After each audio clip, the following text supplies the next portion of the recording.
Yeah, so at least 3, if not all 4. So what I'd like you to do is we're going to play a game. What I want you to do is I want you to find people who either share or match exactly what you have. So either in concept, so if they said family and you put son or daughter, that's close enough, right? So I want you to find at least a minimum of 2 people for each one of those circles. And once you found that individual that either shares something that is similar or is exactly the same as what you put down, I want them to put their initials next to that circle. All right? Any questions about that?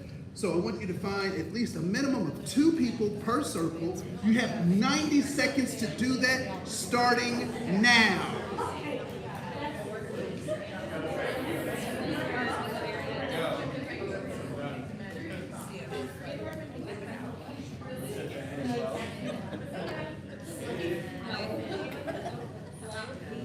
A minimum of 2 per circle.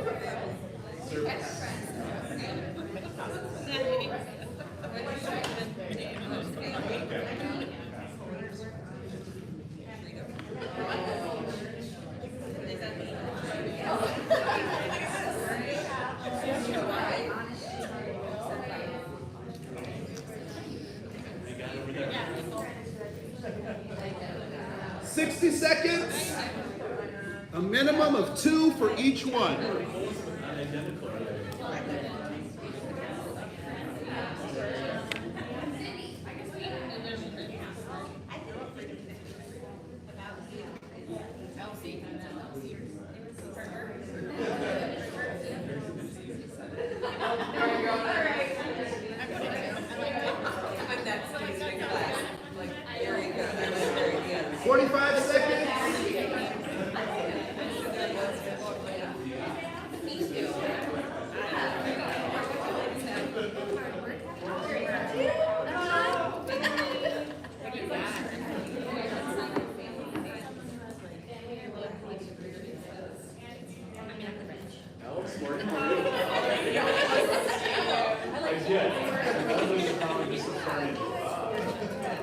Five, four, three, two, one, and game over. Get over here. Any Mortal Kombat fan? Okay, cool. I got it. You got it? Yeah. Good. All right, so first and foremost, is there anyone in here that was not able to find anyone to sign on any of your papers? So you actually have 4 circles with no signatures at all. Is there any? So it looks like at least everyone was at least able to find one person to sign on one of their circles. When you think about the things that you were easy to find people to sign on, what kinds of things did you have in your paper that it was easy for people to sign on? Family. All right. And why do you think that is? Well, you should like it. Hey, you should like it. That was actually kind of a trick question because we all have families, whether we like them or not, right? So that's a commonality. As you were also going through, were there things that were more difficult to find people to sign on than some of your more popular ones? What were some of the things that were more difficult to find people to sign on?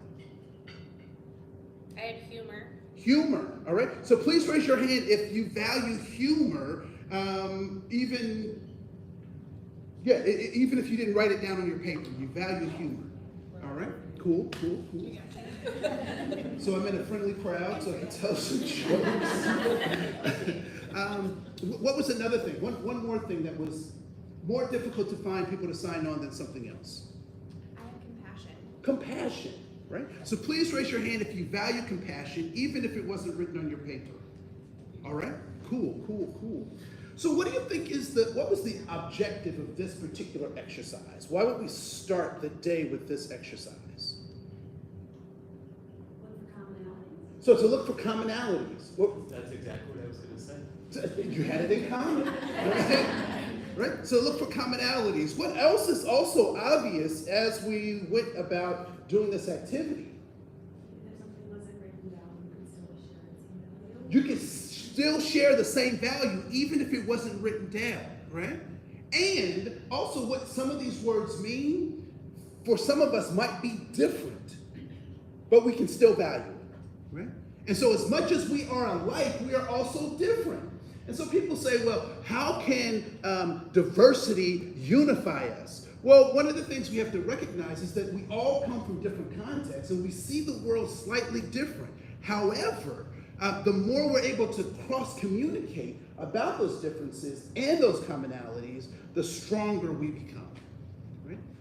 The more I know about my surgeon, the more I know about my text, the more that I know about the front desk person who's doing the PSR, the more that I know about them, the better and stronger we become as a team, right? So it's commonalities and differences. And you'll hear people talk about either one of those, but I think both of them are important, right? So let's go to at the top of your page, there's a diagram.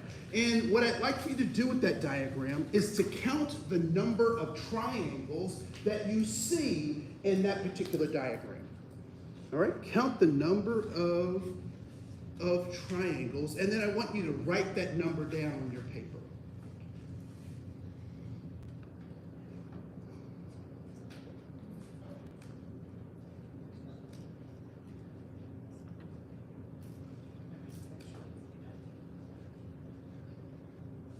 Write that number down on your paper. All right, so anyone want to shout out a number? 0. 0, all right. Somebody else want to shout out a number of triangles? And you can look at somebody else's paper too. You can look over there and see what they have and tell me what they have. You don't have to tell me what you have. You can tell me what they have, right? What was another number? 8. 8, okay. So we got 0 and we got 8.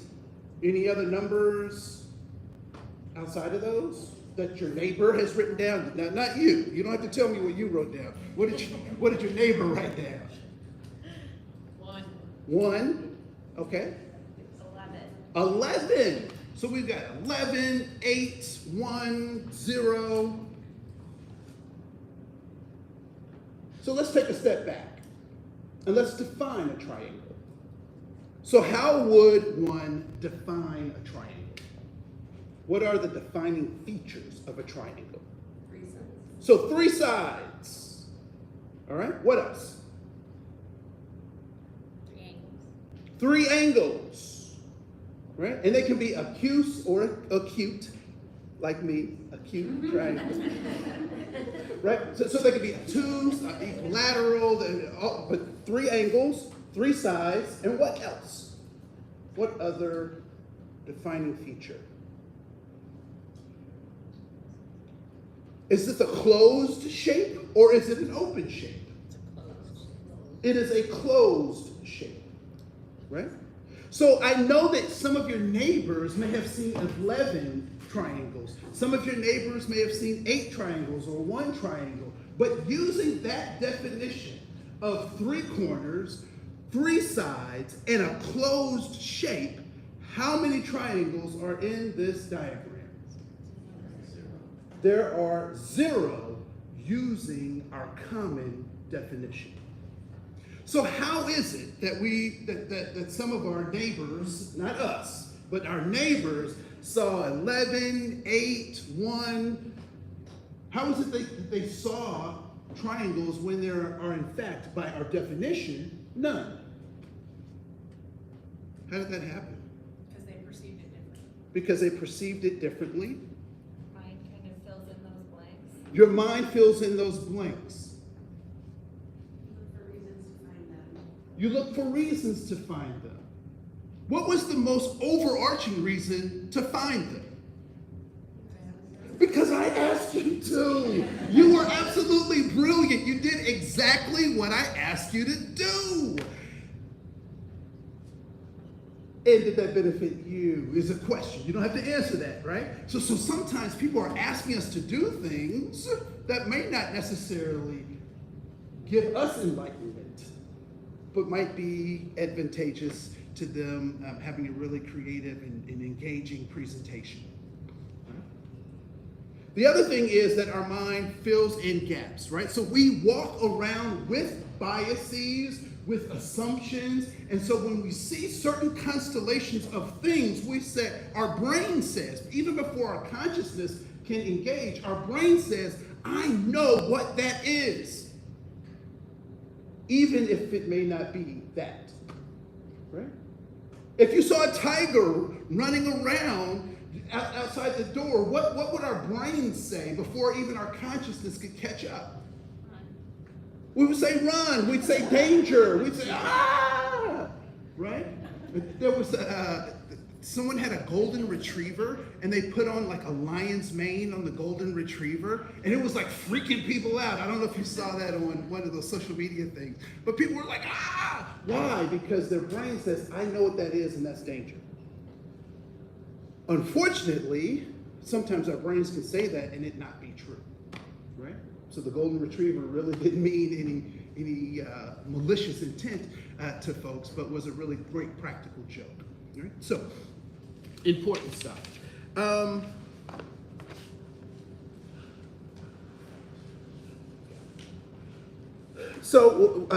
going to skip the video and just move on. So when we think about how do we come together across differences, when you look at this particular, so you can open up your handout, I'm sorry. You can open up your handout and look at this picture. You'll also see QR codes because I don't have time to go into deep depth in all of these things. You can scan those codes and hear a deeper explanation of the things that we're addressing today. But when we think about, when we look at these two characters, what do you notice is going on in this diagram? What's happening in this diagram?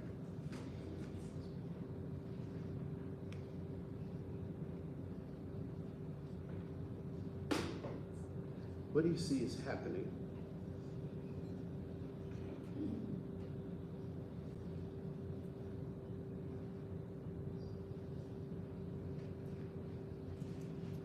One of them sees the 13 there and the other one sees it as a B. So one person sees it as a 13 and the other person sees it as a B. Which one of them is right? Which one of them is wrong? How much time would it take for us to try to convince the other of the other way, right? That's a lot of wasted time. Now, one of the things I think is interesting about this diagram is what is on their faces? There seems to be a smile, or at least some pleasantness, right? So although they see things differently, they have a desire to kind of figure it out. So everything that I'm presenting to you today, everything that I'm offering to you today will only work if you want it to work. It would only be effective with our patients and their families or with our coworkers if we want it to be effective, right? So these two individuals don't necessarily see that they have a different perspective as being good or bad or evil or sinister or good, which is oftentimes, particularly in our political environment, what folks try to paint. Those people are evil. Those people are noble. When in fact, what we should be asking is, how are those people effective? How are they effective? Right? And so when we think about how do we become effective, some of the ground rules for our interactions, and I use these as my mantras outside of presentations, that one, we focus our attention on our goals. So what is the goal of my interaction with folks, right?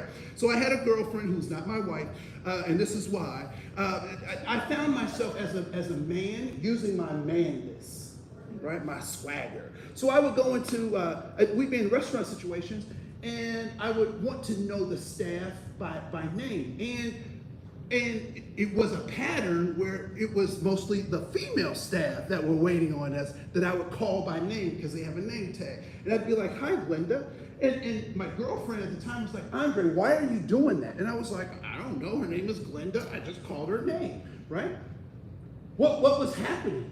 I wasn't focused on goals, and what I didn't recognize that I was actually doing this kind of friend flirting with the staff. And I'm not saying you don't have good customer service and that you don't treat people nicely, but my attention was not focused on my goal, right? So unfortunately, I had some behaviors that weren't congruent with what my values were. I really appreciated being on this date. And with that feedback, I was able to augment my behavior, right? So when we align our thoughts with our behaviors to our values, that's when we're self-actualized, right? You've seen Abraham Maslow's hierarchy of needs, right? So on the bottom is basic needs, and at the top is self-actualization. So oftentimes what my thoughts are and what my behaviors are not aligned. When they are aligned, I'm self-actualized, right? And so we can talk about that development gap in just a second. Engage in curiosity, not judgment.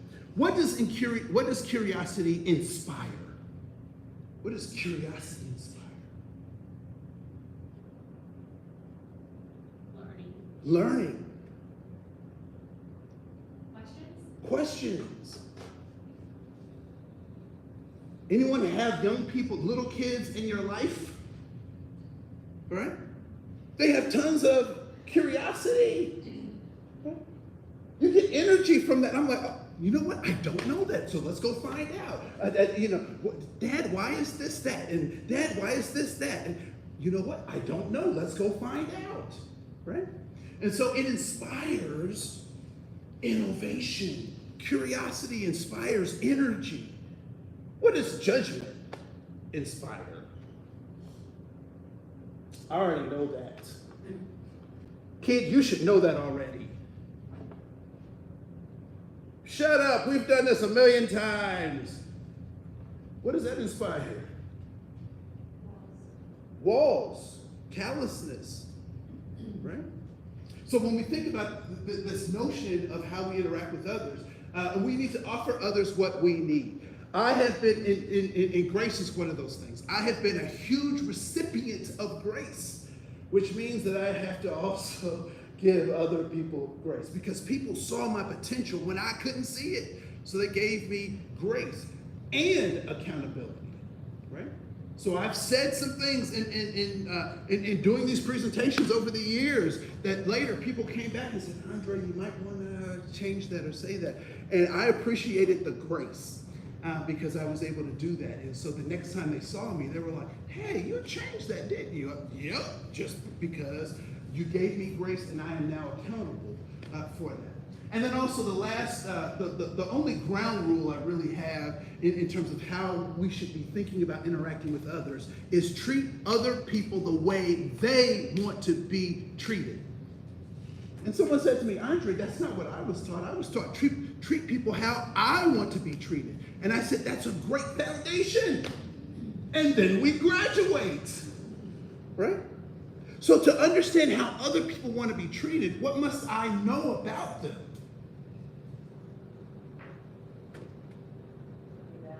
What they value.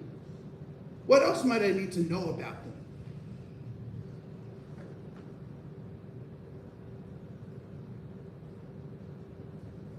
How do I get to know that stuff? How do I get to know what somebody values? Have a conversation. I have a conversation with them. I have to get to know them. So when we talk about this being a graduation, we're talking about treating other people how they want to be treated means that I have to have a relationship with them. I have to want to know about them. I have to care about them, right? And so when we're dealing with patients and their families or even with our coworkers, the more we know about them, the better we can serve them. Anyone ever had to return something to a store and they wanted to give you a coupon and you wanted your money back? Anybody ever experienced that? Well, our policy says I have to just give you a gift card. No, I just want my money back. I gave you money, I want it back. Anybody ever experienced it? Is it just me? Right? Is that not frustrating? Because they're not hearing what you need. And there was a situation where I went to a dog groomer and I gave them very specific directions about what to do with my dog. And they didn't follow my instructions, right? So they passed on the dog. So I had a chow chow. I don't know if anybody is familiar with the chow chow. They're really fluffy, big, fluffy dogs. And so they had shaved him down, and so he went from looking like a bear to a lamb. I was like, what is this, right? And all I wanted was an apology, and they gave me a mug. Right? I wanted an apology, they gave me a mug. Hence, I found a new groomer. right? So those are important things.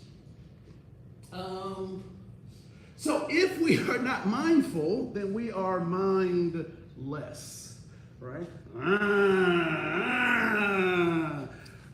And so do we want to be zombies? We don't. We have to recognize that what we think impacts how we feel influences what we do. It's called the Pygmalion effect. Oftentimes, we'll also say it's a self-fulfilling prophecy, right? This mammalian effect. And so it's something that happens when we're not being mindful. And then at number 2 on your page, you'll also see that there are plants there, right? And so has anyone ever heard someone say, well, I treat everyone the same? Raise your hand if you've ever heard someone say that, right? I treat everybody the same. I don't see color. People are people to me. Anybody ever heard somebody say those things, right? Yeah. I want to say those are good intentions, great intentions. However, looking at these plants, I have a bonsai, I have an aloe vera, I have a cactus, and I have a green plant, right? If I water all of those plants exactly the same, what would be the outcome for each of those plants?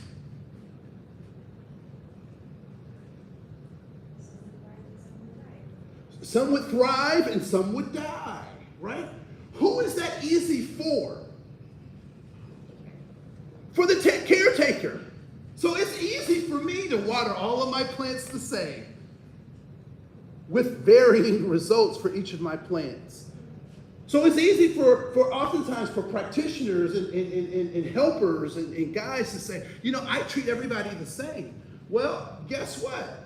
If we continue to do that, we will have some that will thrive, and we will have some relationships that won't, right? And so if we're going to continue to be full of quality, we have to recognize that it may require us to look at situations, to look at individuals, to pay attention, and then augment our behavior accordingly, right?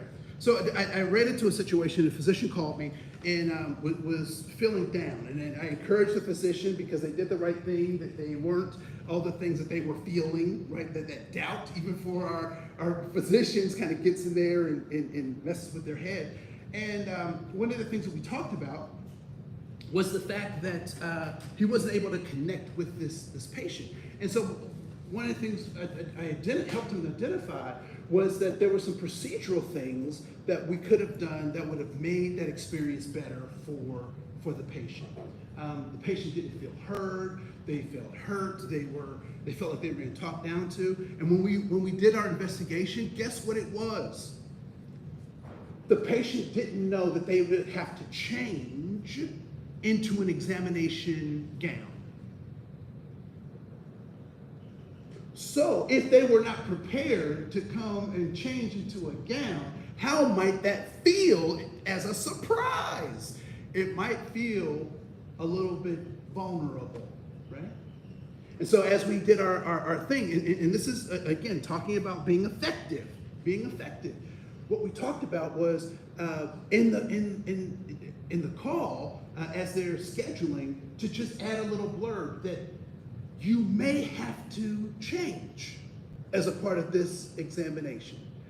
That one little sentence could have alleviated all of the hurt feelings that the physician was having, that the patient was having, and I could have went and got some Panera for lunch that day. But recognizing that it's just these small things that we can do, right? So there's that. We also recognize that there's a development gap between our intentions and our behaviors. At the bottom of the page, you'll see a picture of what my family referred to as Brazil nuts. And many other families, as I've grown up, I've recognized call those nuts by a different name, right? And the name that they would typically refer to those, anybody know what I'm talking about? Another name for Brazil nuts? Yeah, okay, all right, cool. So sometimes people will refer to those as the N word, the derogatory word. toes. They would call them the N-word toes.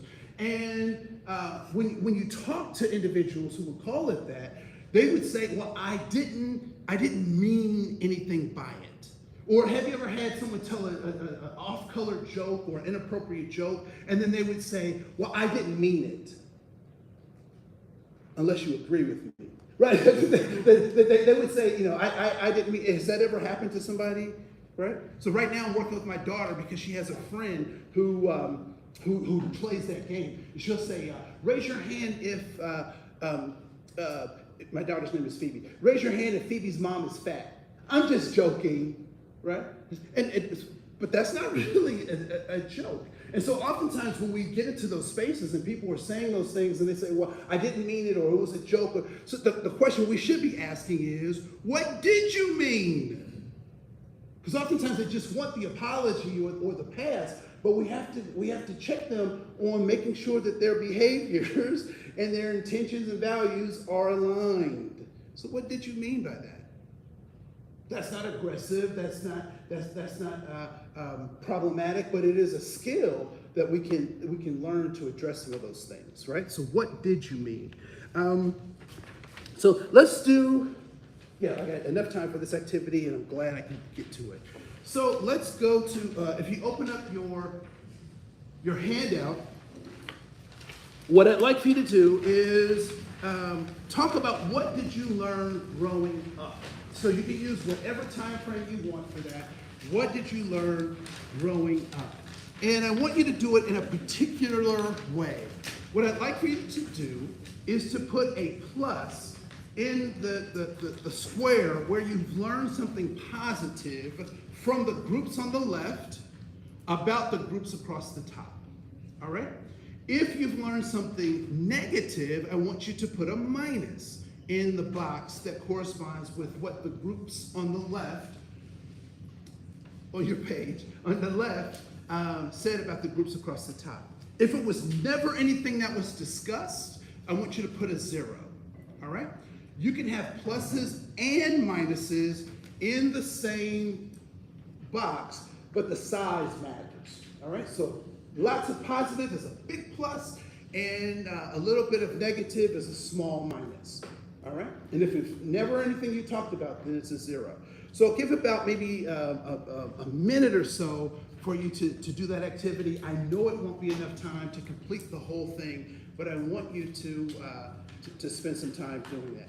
Pluses, minuses, and zeros. And what time frame? You decide. Right? So what does growing up mean? You decide. All right?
about 30 seconds.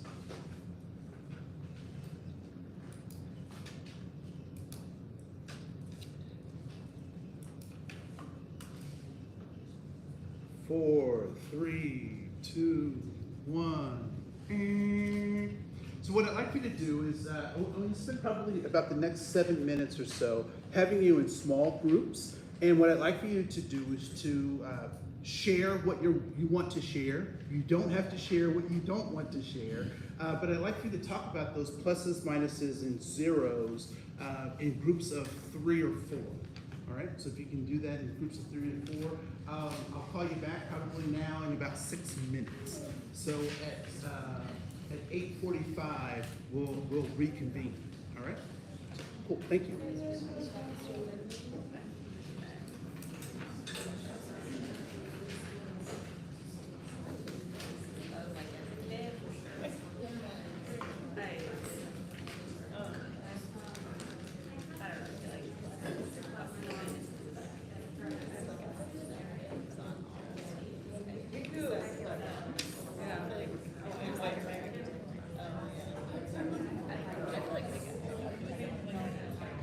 Oh, yeah.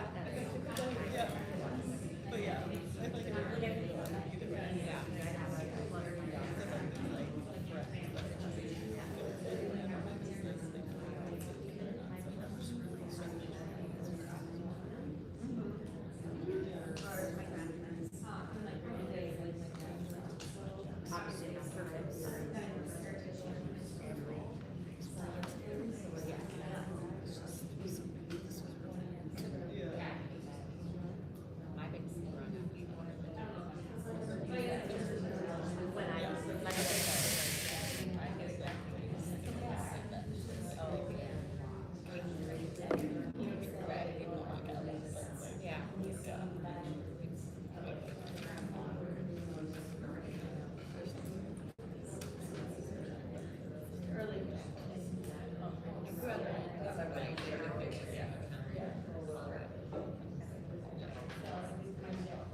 Yes, well, it's all the people online, so I didn't want them to feel totally left out.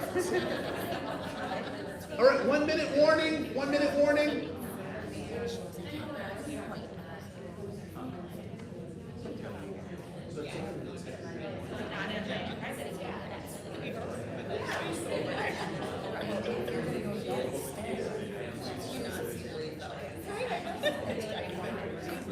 Four, three, two, one, and so as we begin this, as we start talking about our pluses, minuses, and zeros, I do want to set the stage that I don't need to know what your pluses, minuses, and zeros are.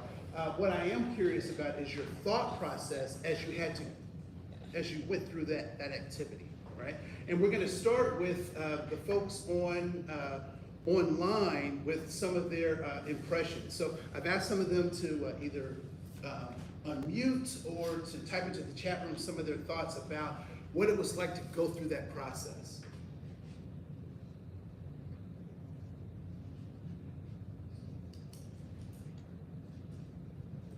I can relay any messages too. Yeah, has anyone typed anything yet? Or okay, all right.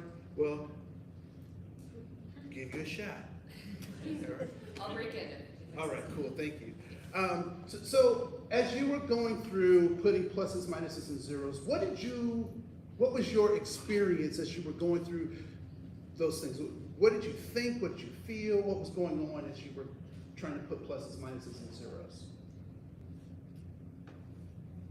I was trying to think about whether it was either talked about or not talked about at all, and then whether the exposure was positive or negative. So it's kind of hard, like, is it negative or not talked about? Like, a minus versus a zero was hard to, like, figure out what bucket. Yeah, a minus versus a zero was kind of hard to figure out in terms of bucket. Did anyone get a syllabus or a rubric for any of these groups as you were growing up, defining them? And no. So most of us probably did not have curriculum around this, right? So I understand the trying to figure out the softness of some of that stuff, right? The subtleness, yes. I think the time period, although, we got to pick, when that conversation happened. So are you thinking about it, when you were growing up, or are you thinking about it now? I think those two situations are very different.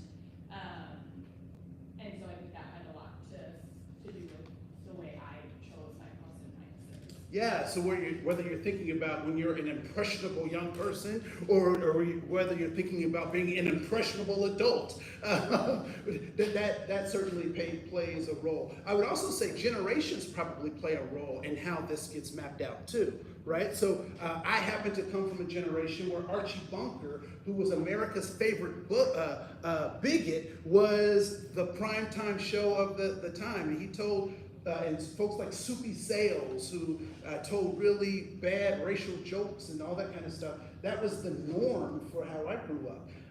I certainly see now a more sanitized set of comedies in modern day things, but your generation and where you grew up might have some impact on some of this stuff as well.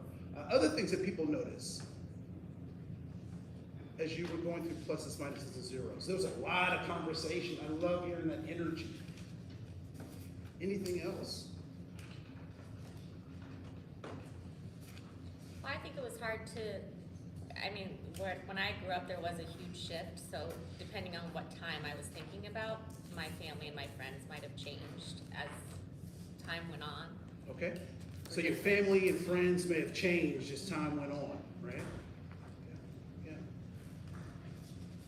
So oftentimes what sometimes people identify are feelings like embarrassment about what they were taught versus what they found out themselves, or sometimes people have some emotions about their parents who raised them in a particular kind of way that doesn't serve them today.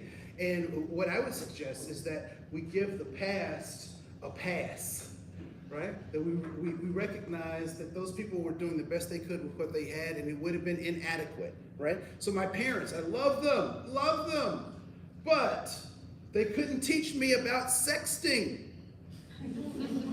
You know, using the right? They couldn't teach me about Snapchat, right?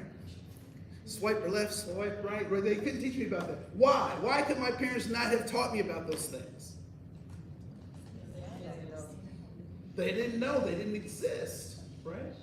And so when we think about what we were taught, how we were raised, let's give ourselves a break.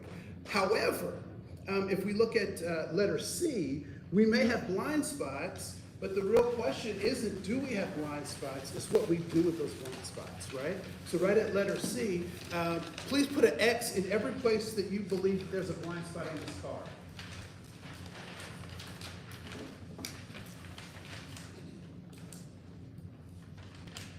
And so typically, where are the blind spots on cars?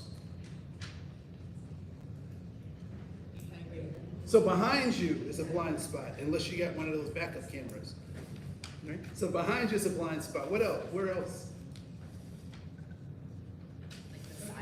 The sides, kind of, right? The pillars, right? And in the case of a Hummer, you should just draw a circle around the whole thing because it is a giant blind spot, right?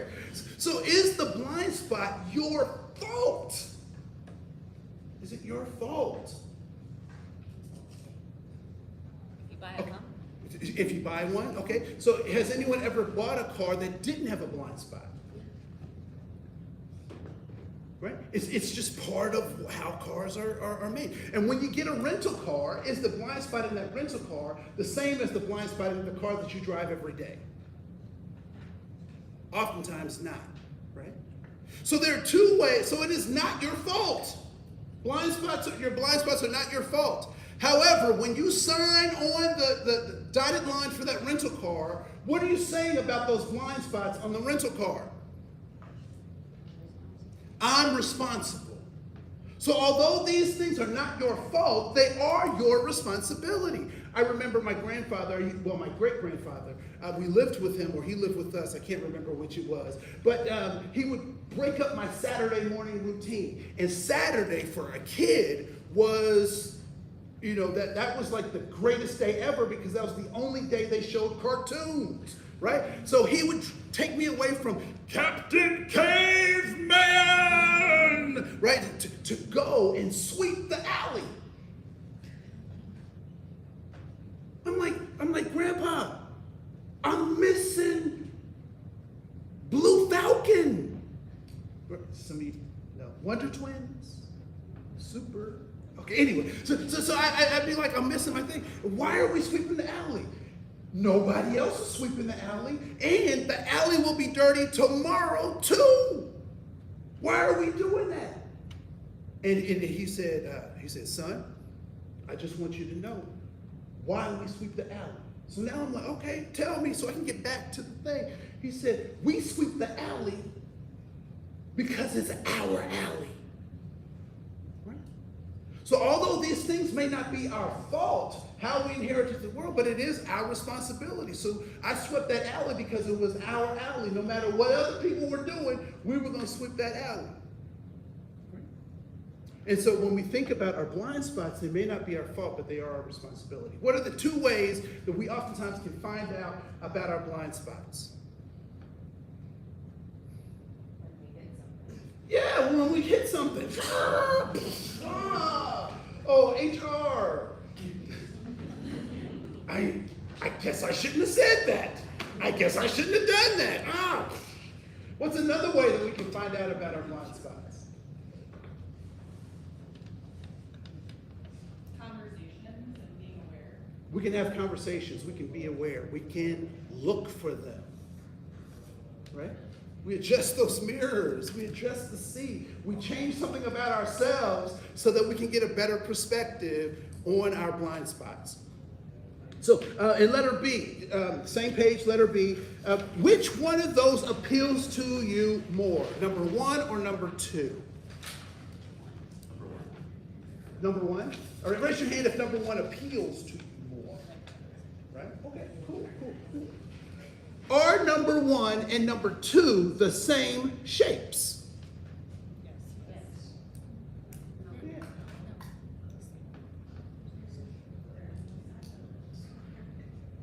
They are, in fact, the same shapes. They are both 4 Pac-Men. But one appeals to us more.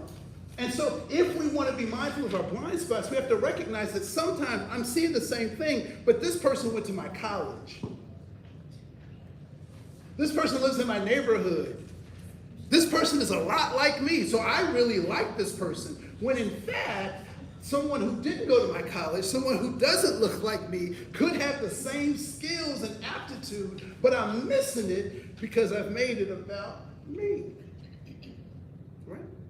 So being aware of those blind spots. How do we do that? We do that through letter D, cognitive behavioral therapy.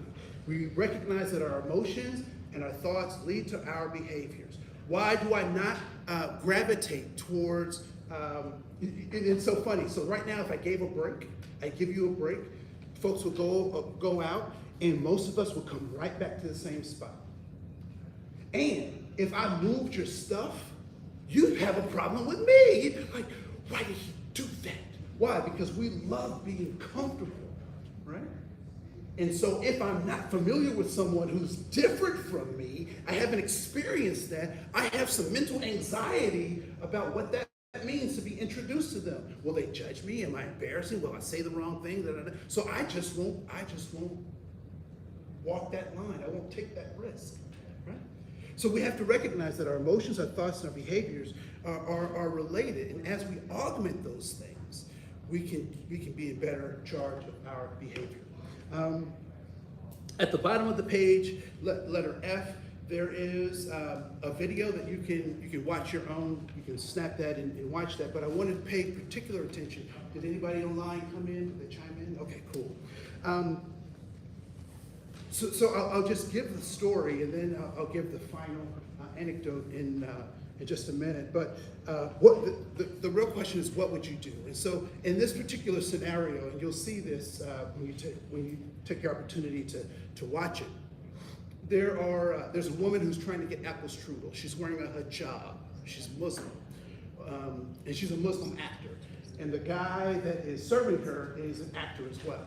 And so the social experiment is to see what the community would do given this dynamic. And so she is denied access to apple strudel.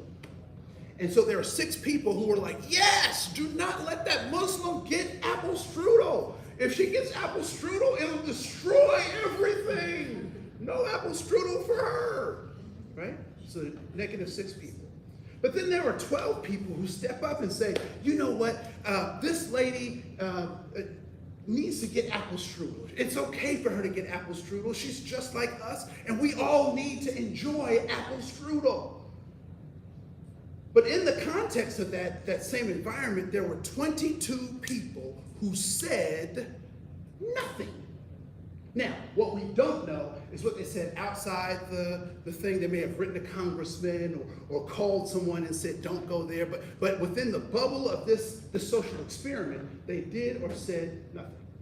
And so when we think about our responsibilities to each other in the face of evil, because everybody should have access to apple strudel, especially if they're not allergic, right? But in the face of that evil, what would you do? Where is the problem in this mathematics? Where do you see the biggest challenge in this dynamic? So there were 6 people who were negative, there were 12 people who were positive, and there were 22 people who said nothing.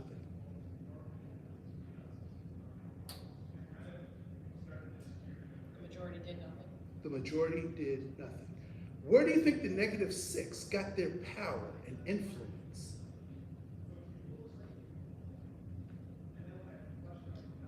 Because nobody opposed them. Silence is acceptance. And so not and unfortunately, the shooter in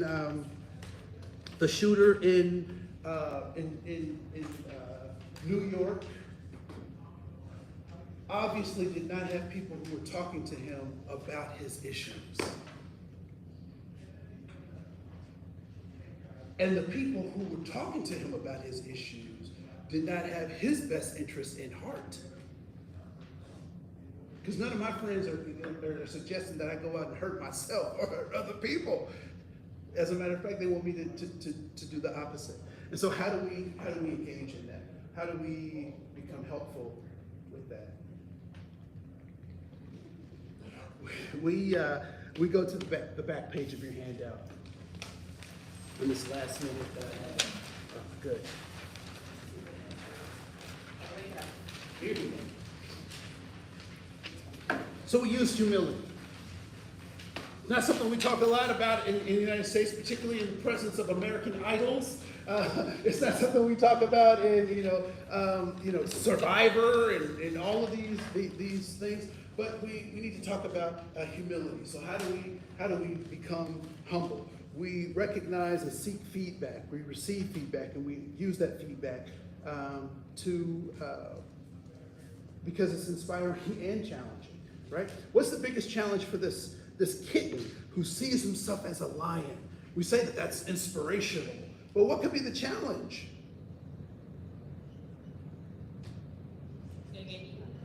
He sees himself that way, but there was something else? He's gonna get eaten. He's going to get eaten if he tries to act like a lion, and he's not, right? So we need some humility. So we need to be inspired, but we also need some humility. How do we do that? Using Jahari's window. I would suggest that at your convenience, you take a look at that video, and ultimately what it is, it's about building relationships. When I'm building relationships with folks, I don't have to worry about what to say because they'll tell me when I've said the wrong thing, and they'll also inform me on what to say, and I'll want to say the right thing because I'm in relationship with them. My name is Andre Koen. I want to say thank you so much for your time and this opportunity to be with you. I hope you take one thing away, and thank you so much. Have a great day.